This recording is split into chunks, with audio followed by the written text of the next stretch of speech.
Hello everyone, कैसे हैं आप सब। आप देख रहे हैं अटल अध्ययन ऑफिशियल और मैं हूं आपके मेंटर सुचिता यादव। तो अब तक हम लोगों ने सांख्य दर्शन और वेदांत दर्शन पर चर्चा कर चुके हैं। अब हम योग दर्शन के बारे में आज चर्चा करेंगे। ठीक है, तो जैसा कि हम सभी जानते हैं एग्जाम अगला यूजीसी ने क्या कहते हैं दिसंबर में कुछ डिले हो रहा है, तो वो जनवरी तक तो जाएगा, मतलब जनवरी से डिले शायद ही हो। तो मैं देख रही हूँ, मैं जिस तरह से पढ़ा रही हूँ या हम पढ़ रहे हैं, शायद ये कंप्लीट करने में मुश्किल हो। तो अब मैं एक दिन में 2-3 टॉपिक को कवर करूंगी ताकि चीजें समय पे कंप्लीट हो जाएं और हम पीवाईक्यू करके कुछ प्रैक्टिस सेशन भी ले लें। ठीक है, ओके। तो अब हम स्टार्ट करते हैं। योग दर्शन। योग दर्शन भी एक प्राचीन दर्शन था और इसके प्रवर्तक महर्षि पतंजलि माने जाते हैं। इसके प्रवर्तक महर्षि पतंजलि माने जाते हैं। इन्होंने योग सूत्र दिया। ठीक है, योग सूत्र में 4 अध्याय थे: समाधि, साधन, विभूति और कैवल्य। इन अध्यायों के नाम भूलना नहीं है। क्या है? समाधि, साधन, विभूति, कैवल्य। और अब हम देखते हैं इन अध्यायों के अंदर उन्होंने क्या बताया है। तो समाधि के अंतर्गत उन्होंने योग के उद्देश्यों को बताया है। साधन के अंतर्गत क्लेश कर्मफल के बारे में, विभूति के अंतर्गत योग के अंग के बारे में वर्णन किया गया है और कैवल्य में मोक्ष के बारे में बताया गया है। ठीक है, सांख्य दर्शन को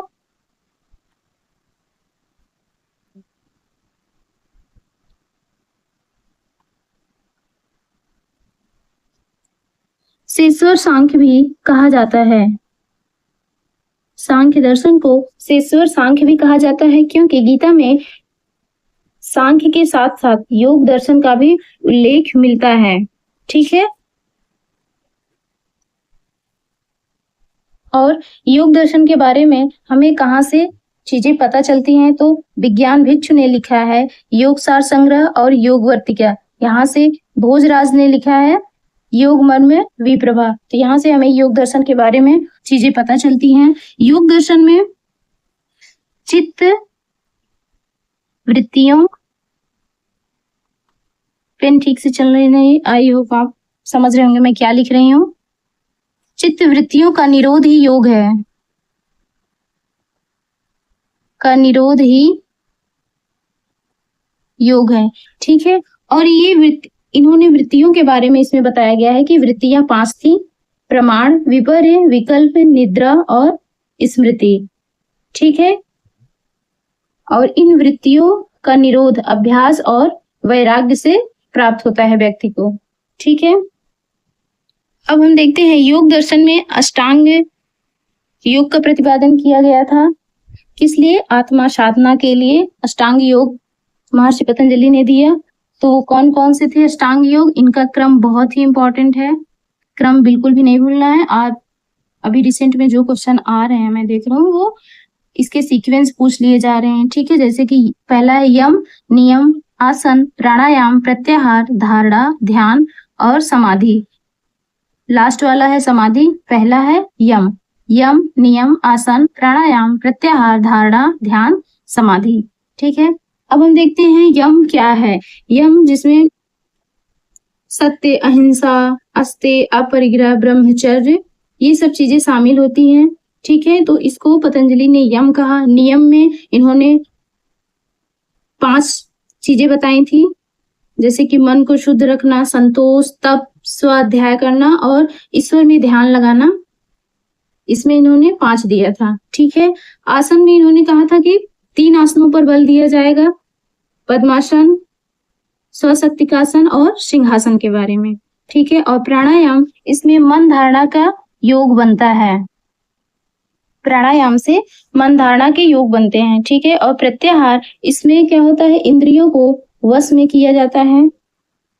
प्रत्याहार में इंद्रियों को वश में किया जाता है। और धारणा यानी कि अपने चित्त को एक लक्ष्य पर जब हम स्थिर रखते हैं तो उसे धारणा कहते हैं। और ध्यान मन को जो हमारा लक्ष्य था, मन को उसी पर फोकस करना, उसी पर लगाए रखना, वो ध्यान कहलाता है।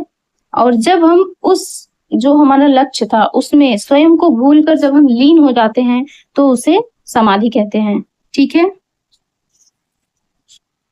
अब हम योग दर्शन के अगर तत्व मीमांसा की बात करें, क्या तत्व मीमांसा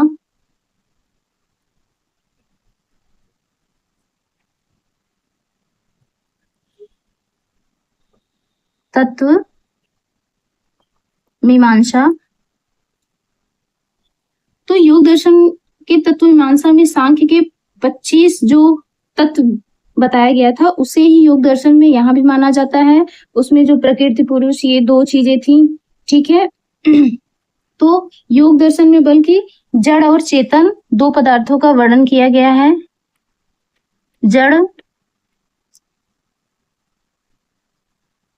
और चेतन ये 2 चीजें योग में हैं और कहा गया है कि ईश्वर चेतन के अंतर्गत आता है। इसमें ईश्वर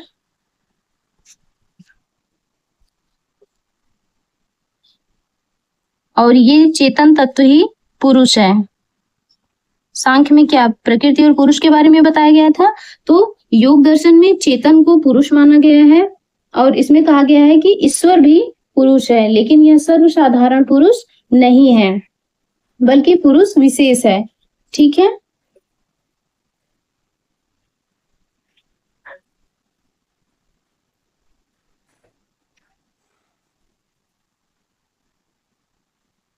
अब हम ज्ञान मीमांसा की बात करें।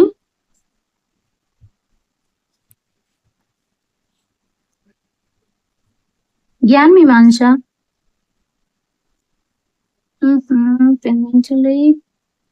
ज्ञान मीमांसा ज्ञान मीमांसा तो मतलब कि योग दर्शन में ज्ञान क्या है, ज्ञान को किस माध्यम से प्राप्त किया जाता है। तो ठीक है, योग दर्शन में कहा गया है प्रमीयते नेत्र इति प्रमाण। ठीक है, इसके अनुसार मतलब कि जिसके द्वारा यथार्थ ज्ञान की उत्पत्ति होती है उसे प्रमाण कहते हैं। ठीक है, और ये प्रमाण 3 प्रकार के बताए गए हैं, प्रत्यक्ष, अनुमान और आगम।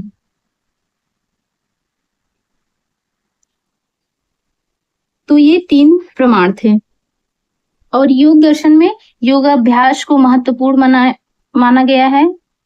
नाम से ही पता चल रहा है भाई योग दर्शन है तो योग को न माने हो नहीं सकता। ठीक है, तो इसमें योगाभ्यास को माना गया है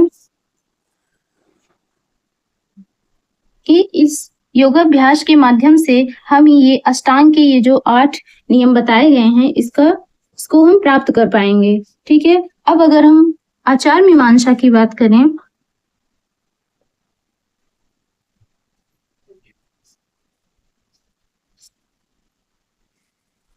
अब हम देखते हैं आचार मीमांसा। ठीक है, तो आचार मीमांसा में योग दर्शन में यम और नियम पर अधिक बल दिया गया था क्योंकि इसमें इन दोनों को ही नैतिकता का आधार माना गया था। शिक्षार्थी को यम में अहिंसा, सत्य, अस्तेय, जितेंद्रिय, उपग्रह इन नियमों को पालन करना चाहिए। ठीक है, जिससे कि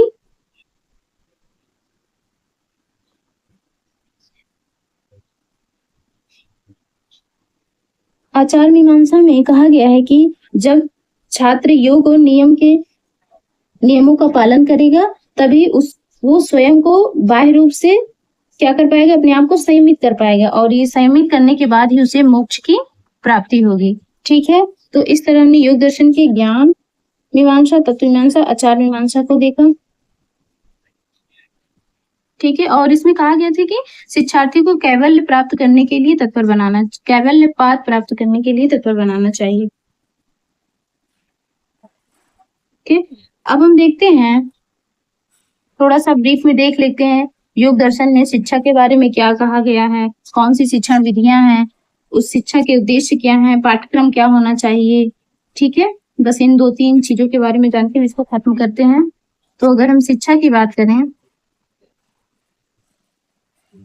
योग दर्शन में शिक्षा, योग दर्शन शब्द से ही पता चल रहा है, योग दर्शन का आशय योग शब्द से, योग दर्शन शब्द से ही पता चल रहा है कि युक्त होना या फिर जुड़ना। और ये जुड़ना मतलब किससे जुड़ा होना चाहिए?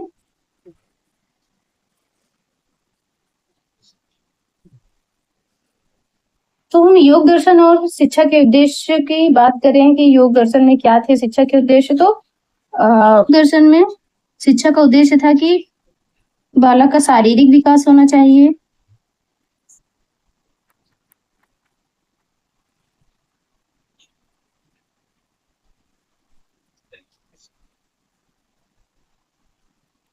उद्देश्य था कि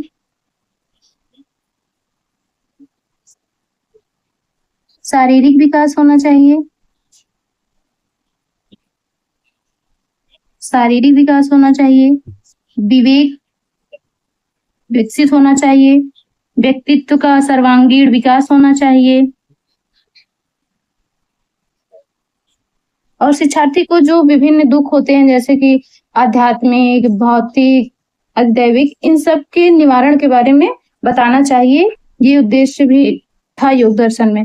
और शिक्षार्थी क्या होना चाहिए? अनुशासित होना चाहिए। आज मेरी पेन नहीं चल रही है तो आप हैंड राइटिंग इग्नोर करेंगे, ठीक है। और शिक्षार्थी को कैवल्यपाद को प्राप्त करने के लिए तत्पर बनाना चाहिए। क्या? ये कैवल्यपाद, ठीक है। अब ये कैवल्य का अर्थ मैंने अभी बताया था पहले, क्या होता है? मोक्ष, यानी कि विद्यार्थियों को मोक्ष प्राप्त करने के लिए तत्पर बनाना चाहिए। और अगर हम योग दर्शन के पाठ्यक्रम की बात करें तो योग दर्शन में जो करिकुलम था उसको 4 भागों में बांटा गया था। क्या? पाठ्यक्रम को 4 भागों में बांटा गया था। कौन कौन से? एक था समाधिपाद,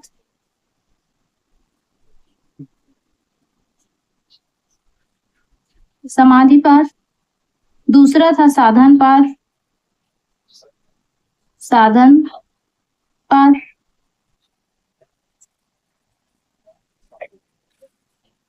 तीसरा था विभूति पाद, विभूति पाद, ठीक है। और चौथा क्या था? जैसा कि भी हमने देखा, कैवल्य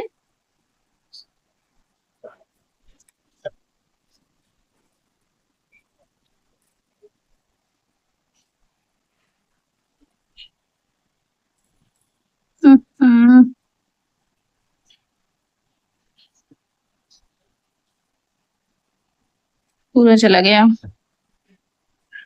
तो क्या क्या था एक बार फिर से देख लेते हैं हम लोग, थोड़ा इश्यू हो गया, कोई बात नहीं।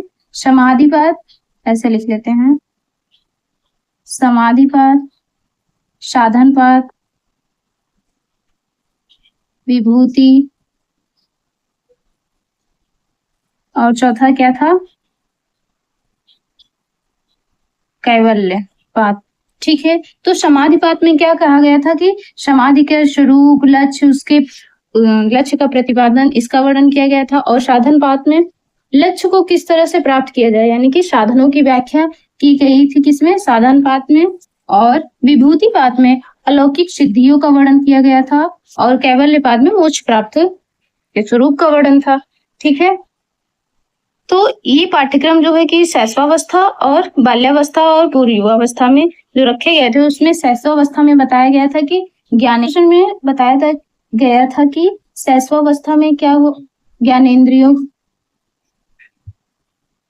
योग दर्शन में बताया गया था कि पाठ्यक्रम शैशवावस्था में ज्ञानेंद्रियों पर आधारित हो, जैसे कि मिट्टी, पानी, प्रकाश, हवा, खुला आकाश, इन सब विषय सामग्रियों को शामिल करना चाहिए,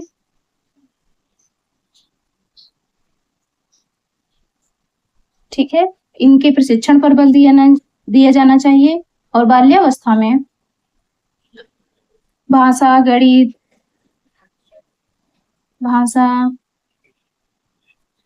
गणित, सामाजिक पर्यावरण, इन सब चीजों के बारे में जानने पर बल देना चाहिए। और पूर्व युवावस्था में बताया गया था कि ऐसी चीजों पर बल दें जो तर्क सम्मत हो। ठीक है। और योग दर्शन में शिक्षण विधियों की बात करें तो यह ज्ञान किस विधि से प्राप्त किया जाए। ठीक है। तो योग में ज्ञान प्राप्ति के लिए जो मुख्य साधन था वो प्रमाण माना गया है। ठीक है। प्रमाण में 3, जैसा कि मैंने बताया था, प्रत्यक्ष, अनुमान और शब्द। ठीक है। तो इस तरह से ये हमने योग दर्शन किसने दिया, कुछ बुक्स, उसकी वृत्तियां, अष्टांगिक योग के जो नियम थे 8, और शिक्षा का अर्थ, तत्वमीमांसा, ज्ञान मीमांसा, शिक्षा विधि, इन चीजों के बारे में हमने जाना। और जितना भी हम लोगों ने चर्चा की है उसे बिल्कुल भी स्किप नहीं करना है। ये सारे फैक्ट आपको याद ही करने हैं और कोशिश करना कि जो भी चीजें हैं उन सब के क्रम पे अवश्य ध्यान दें। ठीक है। अब हम देखते हैं कि हमारे सिलेबस में हमने देखा था सांख्य दर्शन और वेदांत दर्शन और योग दर्शन। इंडियन फिलोसफी में ये 3 दिए गए हैं, लेकिन जो PYQ जब हम एनालिसिस करते हैं तो देखते हैं कि उसमें चारवाक दर्शन और न्याय दर्शन, इन दोनों दर्शन से भी कंटिन्यूअस क्वेश्चन पूछे जा रहे हैं। तो इन दोनों दर्शन पर भी हमें ब्रीफ नजर डाल लेते हैं कि ये क्या है, किसने दिया था, कौन सी मेन चीजें हैं। इसको हम बहुत डिटेल में नहीं करेंगे, लेकिन हाँ ऊपर इतना जान लेंगे, अगर क्वेश्चन आए तो वो हम कर ले जाएं। ठीक है। अब हम देखते हैं न्याय दर्शन। तो न्याय दर्शन क्या है? ये 2000 वर्ष पुराना दर्शन है। ये भी एक द्वैतवादी दर्शन है और इसका एक अन्य नाम अन्वीक्षिकी है।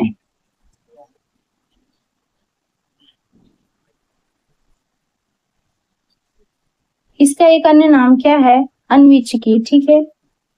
न्याय दर्शन को भारतीय तर्क शास्त्र का प्रतिनिधि माना जाता है। ठीक। और न्याय दर्शन के 2 पार्ट थे। पहला प्राचीन न्याय था और दूसरा नव्य न्याय था। प्राचीन न्याय को गौतम जी ने दिया था और नव्य न्याय को मिथिला। ठीक है। प्राचीन न्याय में योग सूत्र का वर्णन है और नव्य न्याय में तत्व चिंतामणि का। प्राचीन न्याय में 16 पदार्थों के बारे में बताया गया है और नव्य न्याय में प्रत्यक्ष, उपमान, अनुमान और शब्द के बारे में।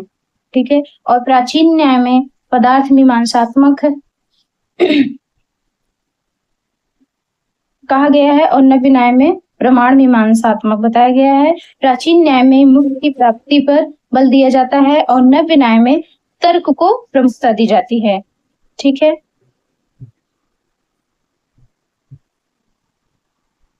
अब हम देखते हैं कि न्याय दर्शन में अनुमान की प्रक्रिया में प्रयोग किए गए वाक्यों को अवयव कहते हैं। ठीक है। अवयव क्या होता है ये ध्यान रखना है।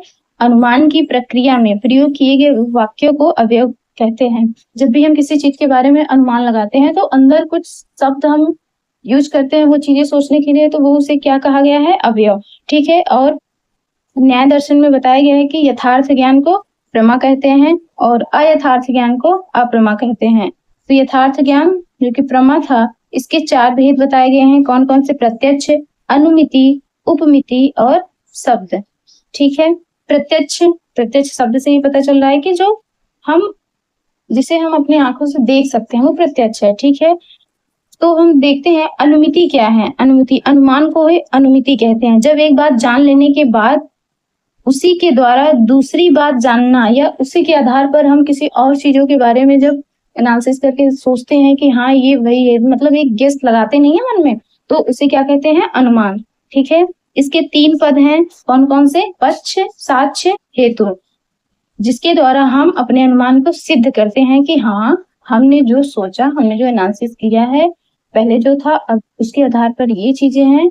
यानी कि इन तीनों के आधार पर हम सिद्ध करते हैं कि हाँ हमारा ये अनुमान है। ठीक है।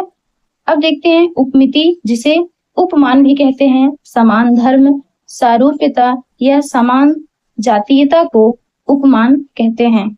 ठीक है। तो ये था न्याय दर्शन।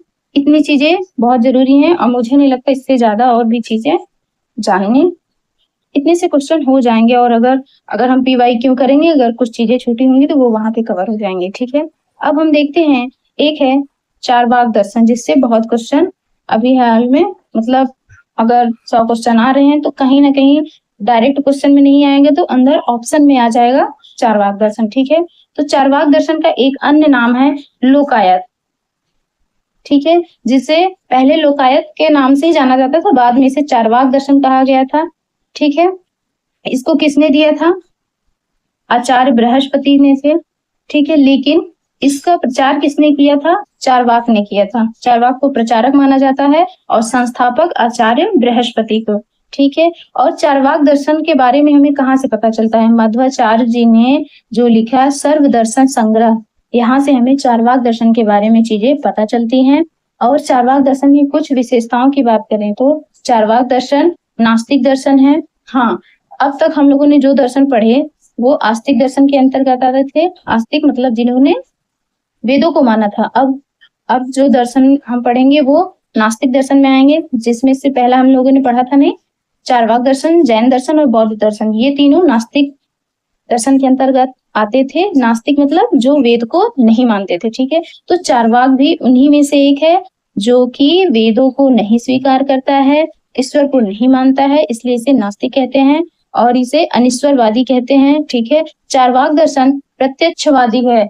वो चारवाक दर्शन में कहा गया है जो चीजें हम सामने देखते हैं, भैया जो चीजें हमें सामने दिखाई पड़ेंगे हम बस उसी को सही मानेंगे, जो चीजें हमें नहीं दिखाई पड़ती हम उसे नहीं मानेंगे। ठीक है, तो ऐसा चारवाक दर्शन की विचारधारा थी। और चारवाक दर्शन सुखवादी है। चारवाक दर्शन वर्तमान के सुख को इम्पोर्टेंस देता है, फ्यूचर में क्या होगा, अब तक क्या थी, ठीक है, वो नहीं मानता है। वो चारवाक दर्शन में माना गया हम आज खुश हैं, बस यही सत्य है और यही प्रत्यक्ष है। ठीक है, और चारवाक दर्शन में इहलौकिक सुख को महत्व दिया गया है और वर्तमान प्रेजेंट टाइम को अधिक महत्व दिया है। यानी कि जैसे कोई व्यक्ति पैसे कमाता है तो वो फ्यूचर के लिए क्या सेव करके रखता है, ठीक, लेकिन चारवाक दर्शन में क्या, आज पैसे हैं, आज खाओ पियो मस्त रहो, बस यही है चारवाक दर्शन। ठीक है तो ये था चारवाक दर्शन। अब हम अगली वीडियो में नास्तिक दर्शन के अंदर जो भी बचे हैं, जैन दर्शन और बौद्ध, इनको एक साथ में करके भारतीय दर्शन को खत्म करेंगे, फिर उसके बाद पाश्चात्य दर्शन पे आएंगे। ठीक है, धन्यवाद। Thank you for watching this video.